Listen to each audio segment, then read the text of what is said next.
मुख्य bus stand पर गुरुवार सुबह एक दर्दनाक सड़क हादसा हो गया। कस्बा निवासी उर्मिला देवी अपनी बेटी के साथ बस से उतरकर घर जा रही थी, तभी कोटपुतली की ओर से आ रहे तेज रफ्तार ट्रक ने टक्कर मार दी। हादसे में उर्मिला देवी की मौके पर मौत हो गई, जबकि बेटी गंभीर रूप से घायल हो गई। पुलिस और ग्रामीणों ने तुरंत दोनों को सीएचसी अस्पताल पहुंचाया, जहां से बेटी को जयपुर रेफर कर दिया गया। हादसे का सीसीटीवी फुटेज सामने आया है, जिसमें साफ दिख रहा है कि मां बेटी सड़क पार कर रही थी और ट्रक ने उन्हें रौंद दिया। चालक मौके से फरार है। पुलिस ने मामला दर्ज कर उनकी तलाश शुरू कर दी है। हिमांशु, पावटा में दर्दनाक सड़क हादसा हुआ है। सीसीटीवी फुटेज सामने आया है।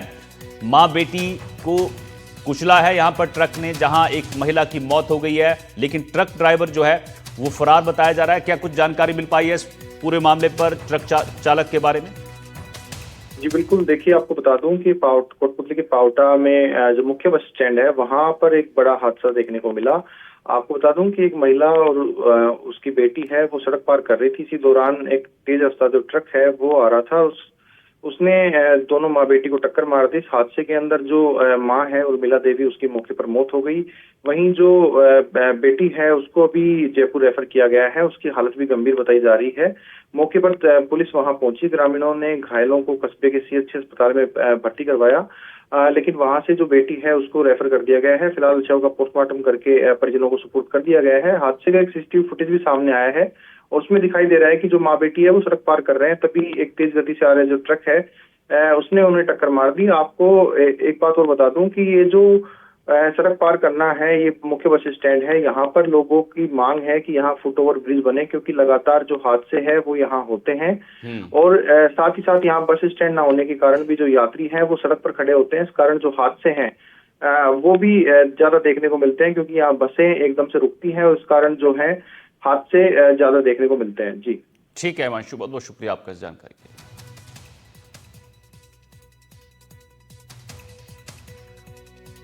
राजधानी जयपुर के आमेर थाना इलाके में गुरुवार रात एक तेज रफ्तार डंपर ने 3 लोगों को कुचल दिया। हादसे में 2 लोगों की मौके पर ही मौत हो गई और एक गंभीर रूप से घायल हो गया। पत्थरों से भरे डंपर ने शिवकुंडा की तलाई के पास सड़क किनारे खड़े लोगों को रौंद दिया। बिजली की डीपी से टकराकर आग लग गई। मृतकों के शव आग में जलकर खाक हो गए। घटना के बाद चालक मौके से फरार हो गया। आक्रोशित लोगों ने दिल्ली हाईवे पर शव रखकर धरना शुरू कर दिया और आर्थिक मदद की मांग की। सरकारी नौकरी समेत और भी कई मांगे रखी गई।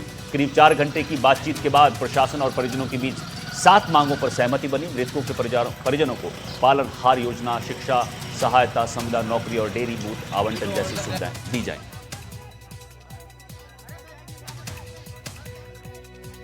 राजधानी जयपुर में लगातार हादसे देखने को मिल रहे हैं और ऐसा ही हादसा कल रात को राजधानी जयपुर के आमेर स्थित नटाटा मोड़ पर देखने को मिला है।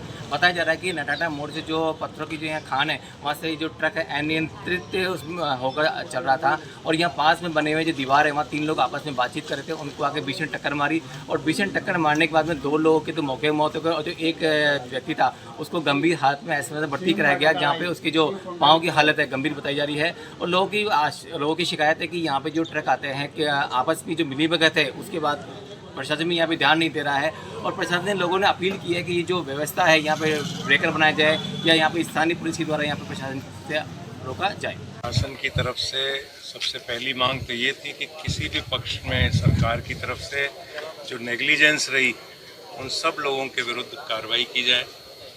इसके अतिरिक्त उन्होंने कहा कि यहाँ जहाँ कहीं भी आवश्यकता है वहाँ स्पीड ब्रेकर्स हों और कुछ रास्तों पर जहाँ हैवी ट्रैफिक चलता है और आमोदरफ्त बहुत ज़्यादा है जहाँ पे और जहाँ डेंसिटी ऑफ पॉपुलेशन ज़्यादा है वहाँ पर स्पीड ब्रेकर्स बनाए जाने का और उसके अतिरिक्त गर्डर लगा के जो डंपर्स और वो आते हैं उनको रोकने के लिए उन्होंने कहा। कुछ प्रशासन ने आर्थिक रूप से जो इनके मृतक हैं और जो घायल हैं उनको सहायता के लिए उन्होंने कहा। कुछ जन सहयोग से भी उन्होंने सब लोगों ने क्राउड फंडिंग भी की है और उसके अतिरिक्त ये क्राउड फंडिंग अभी जारी रहेगी। इस पे ऊपर प्रशासन का कोई ध्यान नहीं है, ना ही तो इन ट्रकों के प्रति कोई कार्रवाई की जा रही है, ना ही इनके जो इनसे ताल्लुक़ रखते हैं उन लोगों के ऊपर कोई कार्रवाई की जा रही है। प्रशासन का छोड़ो, यहाँ पे जो है जो आसपास के जो लोग हैं वो लोग हज़ारों बार इनसे अपील कर चुके हैं कि सर आए दिन यहाँ पे हादसे होते हैं, कृपया करके ये ओवरलोड जो डंपर आते हैं जिनकी हाइट देख लो आपके सामने है डंपर, ये इनके लिए हज़ारों बार बोल दिया कि सर अपील करिए कि आप लोग इस पर ध्यान दो। यहाँ पे आए दिन हादसे होते हैं, कभी स्कूल के बच्चे भी आते हैं, सामने कुछ और प्रॉब्लम होती है, फिर प्रशासन का कोई सपोर्ट नहीं है, कोई सहारा नहीं है।